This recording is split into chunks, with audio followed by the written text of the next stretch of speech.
Assalamualaikum warahmatullahi wabarakatuh. Salam sejahtera bagi kita semua. Pertama-tama, marilah kita panjatkan puji syukur kehadirat Tuhan Yang Maha Esa yang telah memberikan rahmat dan hidayahnya kepada kita sehingga kita mampu untuk melaksanakan berbagai macam aktivitas walaupun kita sedang dalami banyak sekali cobaan, salah satunya adalah pandemi COVID-19. Tentunya, kita semua berharap agar pandemi ini segera berakhir sehingga kita bisa melaksanakan aktivitas seperti semula. Yang terhormat Bapak Profesor Dr. Wahyudi Siswanto MPD selaku dosen mata kuliah Pendidikan Bahasa Indonesia serta para audiens yang kami cintai dan kami banggakan. Tak lupa kami mengucapkan banyak terima kasih kepada Bapak Profesor Dr. Wahyudi Siswanto MPD yang telah mengizinkan kami untuk menyampaikan materi pada video kali ini. Pada kesempatan kali ini, izinkan kami dari kelompok 6 untuk mempresentasikan hasil kerja kami yang berjudul Membaca Kritis untuk Menulis Ilmiah. Sebelum memulai pembahasan pada video kali ini, ada pepatah yang mengatakan bahwa tak kenal maka tak sayang. Maka dari itu, izinkan kami dari kelompok 6 untuk memperkenalkan diri terlebih dahulu. Anggota kelompok 6 sendiri terdiri dari 4 orang. Yang pertama ada Alif Hirham Muzaki, kemudian yang kedua ada Anissa Kumalasari, kemudian yang ketiga saya sendiri Atras Fahran, kemudian terakhir ada Ziaul Rahmah. Dalam video kali ini kita akan membahas tentang 2 materi. Yang pertama adalah teknik mengenali identitas referensi dan memilih bahan tulisan. Kemudian yang kedua adalah teknik pengolahan informasi, di mana dalam materi ini terdiri dari 5 jenis. Yang pertama adalah parafrasa, kemudian perbandingan, kemudian penguatan, kemudian perangkuman, dan pertentangan. Baik, di sini saya akan menjelaskan tentang apa itu membaca kritis. Membaca kritis merupakan membaca dengan aktif, hati-hati, dan analitis. Membaca kritis berarti pembaca mampu untuk merefleksikan isi dan maksud tulisan dengan memeriksa struktur dan gaya penulisan bahasa yang digunakan juga ide-ide yang disampaikan. Selanjutnya, saya akan membahas tentang apa itu menulis ilmiah. Menulis ilmiah merupakan perilaku dalam menuangkan ide atau gagasan secara tertulis dalam memenuhi kaidah ilmu pengetahuan dan membahas sesuatu dengan cara menyelidiki, mengamati, ataupun mengumpulkan data. Baik, untuk penjelasan selanjutnya akan saya serahkan kepada rekan saya, yaitu Ziaul. Kepada yang bertugas, dipersilahkan. Baik, selanjutnya saya akan menjelaskan tentang tahap menulis ilmiah. Ada 4. Yang pertama yaitu tahap persiapan atau prapenulisan, kedua tahap inkubasi, ketiga tahap iluminasi, dan yang terakhir tahap verifikasi atau evaluasi. Pada tahap persiapan, kita merencanakan, mengumpulkan dan mencari informasi, merumuskan masalah, menentukan arah dan fokus tulisan, mengolah informasi, menarik tafsiran dan inferensi terhadap realitas yang dihadapinya, berdiskusi, membaca, mengamati, dan lain-lain yang akan memperkaya masukan kognitif yang akan diproses pada tahap selanjutnya. Kemudian pada tahap inkubasi, kita memproses informasi yang telah dimiliki sehingga mengantarkan pada kemampuan untuk menyelesaikan masalah. Selanjutnya yaitu tahap iluminasi, yaitu tahapan ketika datangnya inspirasi, yaitu gagasan yang muncul secara tiba-tiba.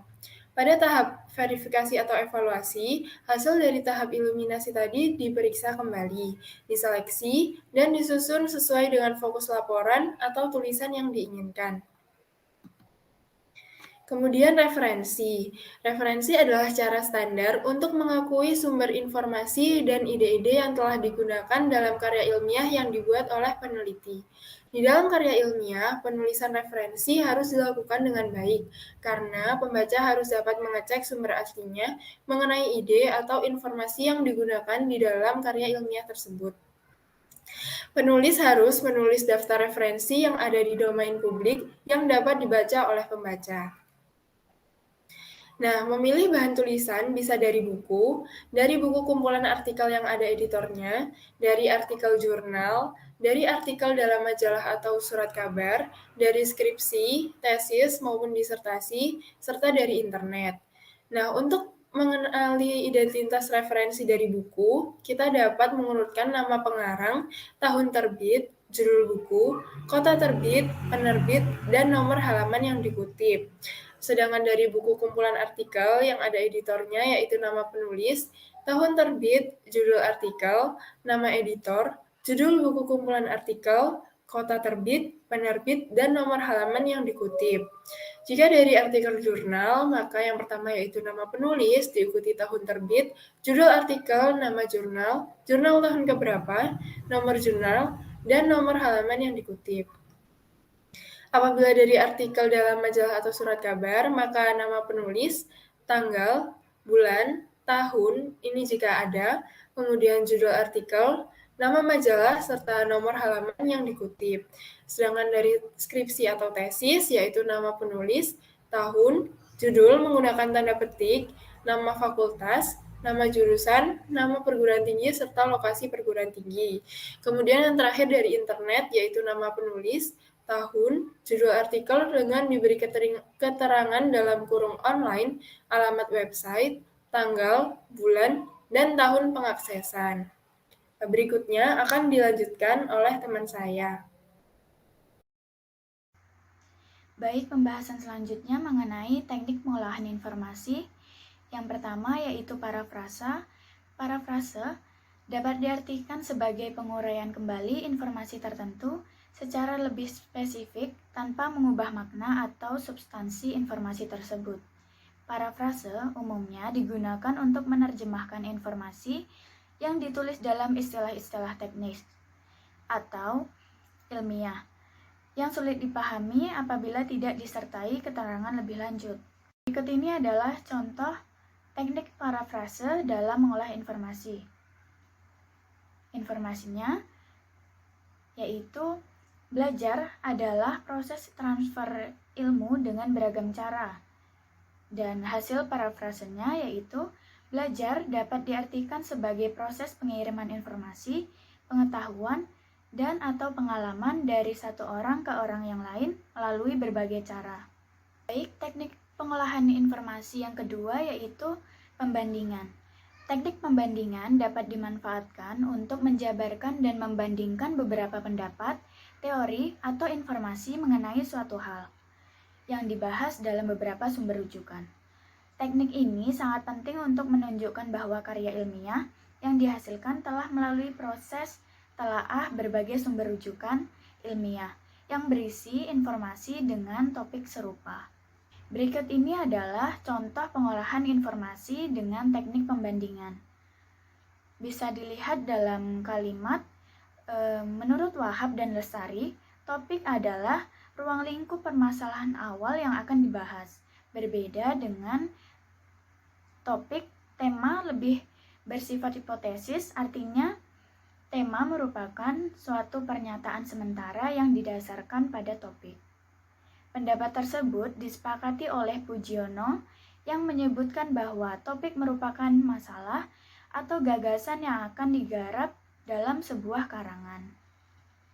Dalam kalimat pendapat tersebut disepakati oleh Pujiono, itu adalah salah satu teknik pembandingan. Materi selanjutnya akan disampaikan oleh rekan saya.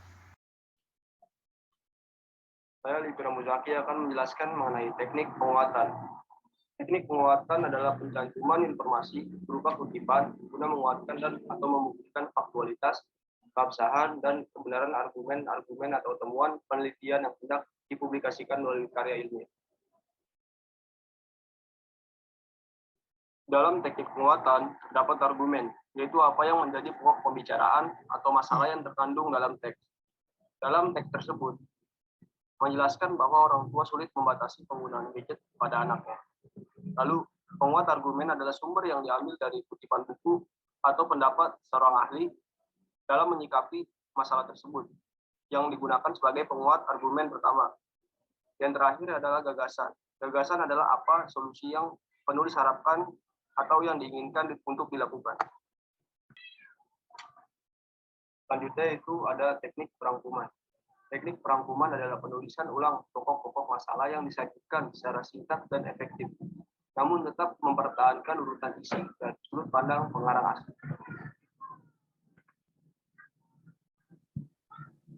Terdapat informasi asli yang dikutip menurut Patoli 2011-166. Dari kutipan tersebut, penulis mengambil inti dari setiap urutan kalimat atau paragraf menjadi lebih ringkas dan efektif, sehingga pembaca mudah menyimpulkan inti dari hal yang dibahas. Yaitu ada teknik pertentangan. Adalah teknik mengutip sebuah informasi dengan gagasan utamanya dijelaskan dengan cara membandingkan suatu hal dan hal lainnya. Paragraf pertentangan hanya membandingkan dua hal yang bertentangan ataupun bertolak belakang. Ada beberapa kata yang dapat digunakan untuk menulis paragraf pertentangan, seperti biarpun, walaupun, berbeda dengan, berbeda, akan tetapi, sebaliknya, namun, melainkan, dan meskipun begitu. Berikut merupakan contoh dari paragraf pertentangan. Pertentangan. Argumen pertama bersumber dari Dr. Verenasen yang mengungkapkan bahwa tidur siang memberikan manfaat bagi tubuh. Akan tetapi, terdapat pertentangan dari sumber penelitian yang dilakukan University of Tokyo yang mengungkapkan bahwa tidur siang dalam waktu yang lama dapat memicu datangnya beberapa penyakit, contohnya sindrom metabolik. Demikian presentasi dari kelompok kami tentang membaca kritis untuk menulis ilmiah. Semoga materi yang kami sampaikan pada pertemuan kali ini bisa bermanfaat bagi kita semua. Kami dari kelompok 6 juga memohon maaf apabila selama kami presentasi terdapat kekurangan, dan bagi para audiens yang ingin bertanya, kami persilahkan dengan membatasi 3 pertanyaan terlebih dahulu yang dapat dilakukan melalui 3 cara, yaitu dengan on mic, raise hand, dan melalui kolom chat. Atas perhatiannya, kami ucapkan terima kasih dan wassalamualaikum warahmatullahi wabarakatuh.